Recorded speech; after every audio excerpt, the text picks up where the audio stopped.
Dette hellige evangelium skriver evangelisten Lukas.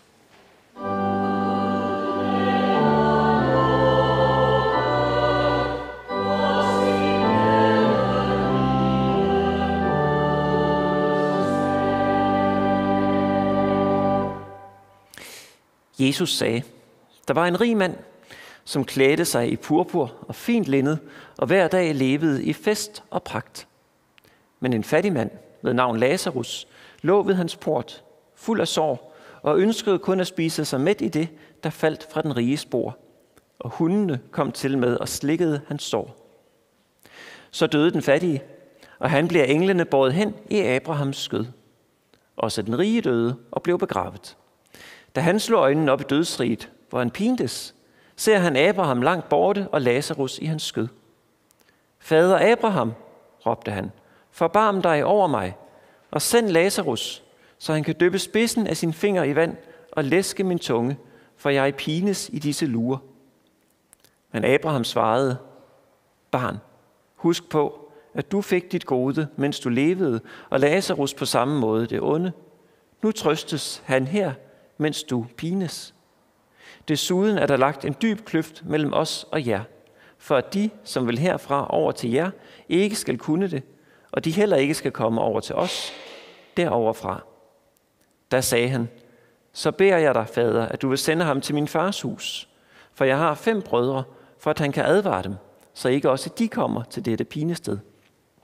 Men Abraham svarede, de har Moses og profeterne, dem kan de høre.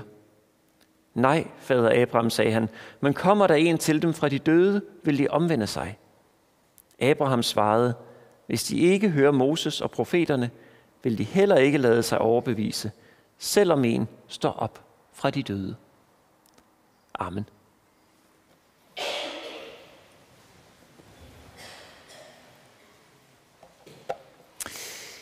I dag zoomer prædiketeksten ind på den rige mand og Lazarus. Men jeg kunne godt tænke mig at brede perspektivet lidt ud også. Og allerede nu have et blik, der rækker frem mod næste søndag. På søndag, der skal vi høre om det store gæstebud. Hvor der er en mand, der inviterer til fest, men de indbudte har alle mulige undskyldninger for ikke at komme. Og så sender han sine tjenere ud på gader og stræder for at invitere dem, som de møder. Begge de 2 tekster, det store gæstebud og Lazarus, begge de 2 tekster er fra Lukas evangeliet. Og begge søndage bliver de flankeret af en tekst fra Esajas. I dag med et budskab fra Gud om, hvilken faste han ikke ønsker. På søndag med en profeti, der så ligesom er det modsatte, hvor Gud så siger, at han vil selv dække op med et festmåltid for alle folkene. Samlet set, de 2 søndage, de 4 tekster, så synes jeg, der er noget med en invitation til livet. Til at leve det, hvordan vi lever det. Et fælles tema, hvor jeg vil tage første del i dag og anden del på søndag. Guds invitation til livet. Vi kender til det at få en invitation. En invitation til fødselsdag. En invitation til et arrangement i skoleklassen. Eller med kollegaerne på arbejdspladsen. I dag er I alle sammen inviteret til kaffe over hos os bagefter. Vi kender til invitationer. Det er rimelig simpelt. Vi ved godt, hvordan en invitation den virker, så at sige. Altså, enten så kommer man, eller også så kommer man ikke. Det er ikke så svært. Den hurtige sammenligning, det vil være, at evangeliet kan sammenlignes med en invitation fra Gud. Enten åbner man den, eller også gør man ikke. Enten takker man ja og tager den til sig, eller man skubber den fra sig. Enten ser man, at Gud har blik for hvert eneste liv, også mit. Eller også så tænker man, det har jeg selv styr på. Evangeliet er en invitation. Der er sammenligninger at lave, som holder. Men måske det alligevel også er lidt mere indviklet. Jeg fik i hvert fald den tanke, da jeg gik og tænkte over de teksterne til de her 2 søndage, at det vi læser altså i prædiketeksterne, jo egentlig lidt er som en instruktionsbog til invitationen. Eller måske endda en instruktionsbog til livet. Det er derfor, jeg prøvede at få lavet et billede af der. Det er lidt utydeligt. Men der står livet på den der slidte manual, der ligger der til højre. Måske det lyder lidt kryptisk, men lad os lige prøve at finde ud af, hvor mange forstår det her billede, når jeg begynder at snakke om instruktionsbøger. Prøv at række hånden op, hvor mange hører til dem, som vil sige, jeg læser aldrig instruktionsbogen. Ja, der var nogle stykker. Jeg tænkte det nok. Så det vil sige, afhængig af om man sådan læser instruktionsbogen, så skal man jo måske spidse ører lidt ekstra. Men okay, så prøver vi lige en mere. Fordi der var rigtig mange, som så ikke markerede. Så det vil sige, I læser instruktionsbøger af og til. Hvis I har en bil, lige meget om det er jeres egen, om I ejer den eller bare kører i den, hvor mange har læst instruktionsbogen til den bil, I kører rundt i? Ja, der er nogle stykker. Jeg har altså også til at læse de bilers instruktionsbøger, men i vores, det kan man ikke, for den findes ikke. De har taget konsekvensen af, at folk aldrig læser instruktionsbøger. Så har de lavet en app, hvor man sådan lige kan slå noget op. Men der er ikke nogen instruktionsbog. Det er de bare droppet. Prøv at se en instruktionsbog for jer. Det behøver ikke være til bilen. En hvilken som helst instruktionsbog. Jeg har taget en med her. Ja, det er ikke Bibelen, den kommer vi tilbage til. Den her. Jeg har snuppet en instruktionsbog hjemme fra kassen. Hvad tænker I, hvad er det første, der er med i en instruktionsbog? Hvad er det første afsnit, som kommer i stort set alle, eller i alt for mange instruktionsbøger? Det er advarslerne. Alle de der advarsler om det produkt, som man nu sidder med. At det må ikke betjenes af spædbørn, det må ikke spises, det må ikke kommes i mikrobølgeovnen. Det her, det er instruktionsbogen til vores støvsuger. Man må aldrig støvsuge væsker, man må ikke støvsuge i nærheden af brandbare luftarter, gas etc. Man må ikke støvsuge skarpe genstande, og hverken varme eller kolde kul, og alt muligt andet, som jeg ærligt talt ikke havde tænkt mig at prøve at støvsuge med min støvsuger. Men det kommer ligesom hver gang. Alle de der advarsler. Så inden jeg overhovedet får at vide, hvordan jeg skal bruge det produkt, jeg nu sidder med, så får jeg alt muligt om at vide, hvordan jeg i hvert fald ikke skal bruge det. Og det meste af det kunne jeg have regnet ud på forhånd. Nu er det her bare en helt almindelig, ret tilfældig instruktionsbog. Men prøv så at forestille jer, hvis vi havde den perfekte instruktionsbog. En guddommelig instruktionsbog, som man faktisk ville have lyst til at læse. Der ville stå noget fornuftigt i den, noget brugbart i den. Hvordan ville den være bygget op? Hvad ville den indeholde? Ville den også have sådan en klamamse med advarsler? Det kan måske egentlig godt være. Men så vil det være relevante advarsler, tænker jeg. Advarsler, som faktisk gav mening. Som man kunne bruge til noget. Prøv at se dagens prædiketekst på den måde. Jeg kan i hvert fald godt se for mig, at dagens tekster, de kunne stå på nogle af de første sider af sådan en guddommelig instruktionsbog til livet. Som relevante advarsler. Lad os tage den gammeltestamentlige tekst. Hvor Gud siger, tror I, det er den faste, jeg ønsker mig? At mennesket spæger sit legeme, hænger med hovedet som et siv og ligger i sæk og aske. Er det det, I kalder faste? En dag til Herrens behag. Så lige ved første gennemlæsning, så ligner det måske, at den advarsel er lidt ligegyldig. Sådan lidt på linje med det her med ikke at støvsuge brandbare luftarter og gas. Altså, jeg ser i hvert fald ikke særlig mange omkring mig, som render rundt i sæk og aske og hænger med hovedet, fordi at der bliver fastet for meget. Der er ikke mange af os, der faster for meget. Hvis der endelig er noget, så er vi måske nærmere gået i den modsatte grøft og faster for lidt. Det kunne man så overveje. Men advarslen, som den står, kan måske på overfladen ligne at være lige så irrelevant. Men så lad os prøve at gå lidt dybere ned i den. Lad os prøve at gå et skridt videre ned i teksten. Regne med, at den faktisk har noget at sige til os. Hvis vi nu ikke bare læser det som advarsel, lad være med at faste for meget. Men i stedet som det, der sådan, vel egentlig er tekstens anliggende, advarsel. Lad være med at være så selvoptaget. Tænk på din næste. Kunne den formulering så ikke rumme både den advarsel, som de fik dengang, og kommunikere det samme ærne ind i vores tid? Den originale advarsel, og nu tænker jeg på den fra Det Gamle Testamente, den lader til at være talt til nogen, som med deres faste fremhæver sig selv. Som fremhæver sig over for Gud. Måske i virkeligheden også over for sig selv.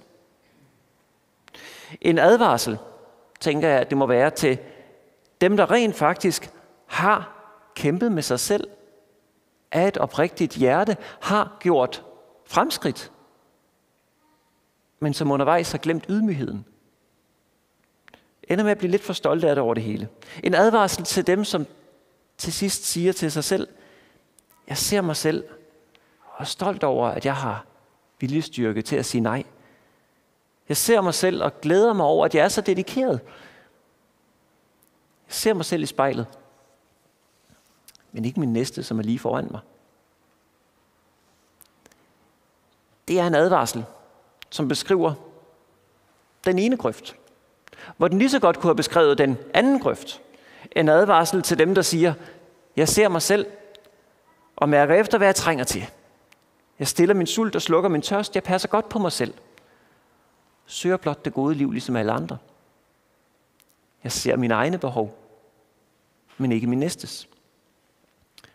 2 grøfter. 2 sider af samme sag.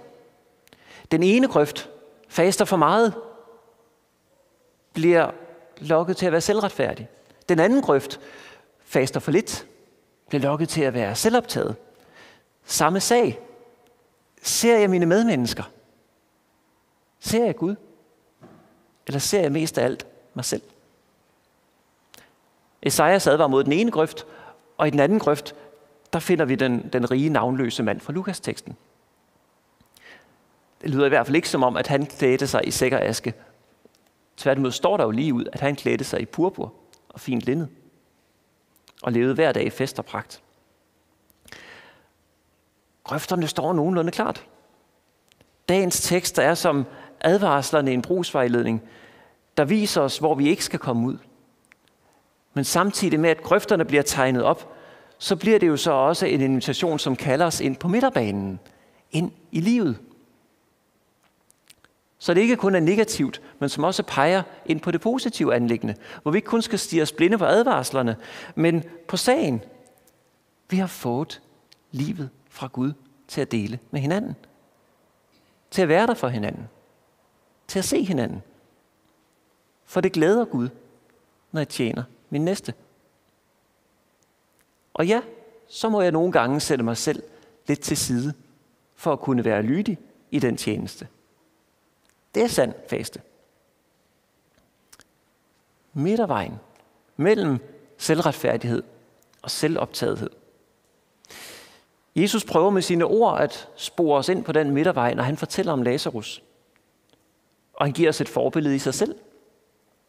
Han levede på ingen måde i luksus, men han fremhæver heller ikke sin egen fromhed. I evangelierne, så har vi beretningerne om, hvordan Jesus han beder og faster, altså de 40 dages første faste i ørkenen der i starten af hans tjeneste, og senere hen, når han sådan trækker sig tilbage for at bede. Vi kan kigge med, fordi vi kender evangelierne, men det han gør, er jo egentlig, at han trækker sig væk fra mennesker. Han viser sig ikke frem, når han på den måde søger stilheden, søger roen, søger Gud. Han går stille og roligt derind i det rum. Og når han så har været der, så forbliver han ikke der. Så går han ud og møder mennesker. Forkynder. Beder. Helbreder. Både med mildhed i forhold til de mennesker, han møder, og i ophedede diskussioner. Engageret i verden og i mennesker. Jesus ikke bare peger på midtervejen, han går den. Og hvis Jesus havde taget den rige mands plads, så havde det set anderledes ud for Lazarus. Men nu var Jesus der ikke selv. Ikke lige der, hos Lazarus. Det var kun den rige mand. Lazarus blev kun mødt af et menneske. Dengang havde Lazarus kun ham. Og i dag har Lazarus kun os. Jeg kunne godt tænke mig at slutte med at læse den gamle testamentlige læsning igen. Men læse den fra Bibelen 2020-oversættelsen. Og så læse lige et lidt længere afsnit. Lige starte læsningen nogle vers før. For jeg synes egentlig, det opsummerer det her, som jeg prøvede at sige på en ret fin måde. Gud siger, folket spørger mig, hvorfor jeg ikke ser, når de faster, og hvorfor jeg ikke opdager, at de faster længe. Men nu siger jeg det direkte til dem. Når jeg har sagt, at de skal faste til ære for mig, bruger I dagen på at tjene penge til jer selv og skælder ud på jeres arbejdere. I skændes om ubetydelige ting, og derfor viser I mig ikke respekt. Når I faster sådan, lukker jeg ørerne for jeres bøn. Tror I, det er den slags faste, jeg gerne vil have? Eller jer, der presser jeres krop for længe, hænger med hovedet og går rundt i sørgetøj. Er det det, I kalder faste? Skulle det være noget, jeg sætter pris på? Nej, den faste, jeg vil have, det er at sætte de uskyldigt dømte fri. At gøre arbejdernes tunge slæb lettere. At give undertrykte mennesker deres frihed. At udrydde tvangsarbejde. At I deler jeres mad med de sultne. Giver husly til de hjemløse. Giver tøj til de nøgne. Og er trofaste over for jeres familie. Hvis I faster sådan, skal morgensolen lyse på jer. Jeres sår skal hurtigt heles. Jeres godhed vil vise jer vejen frem, og jeg går bagved for at beskytte jer. Hvis I kalder på mig, vil jeg lytte til jer. Og hvis I råber om hjælp, svarer jeg, at jeg er hos jer. Amen.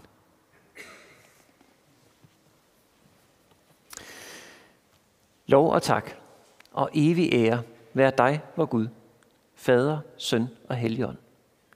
Du som var, er og bliver en sand treenig Gud, højlovet fra første begyndelse, nu og i al evighed.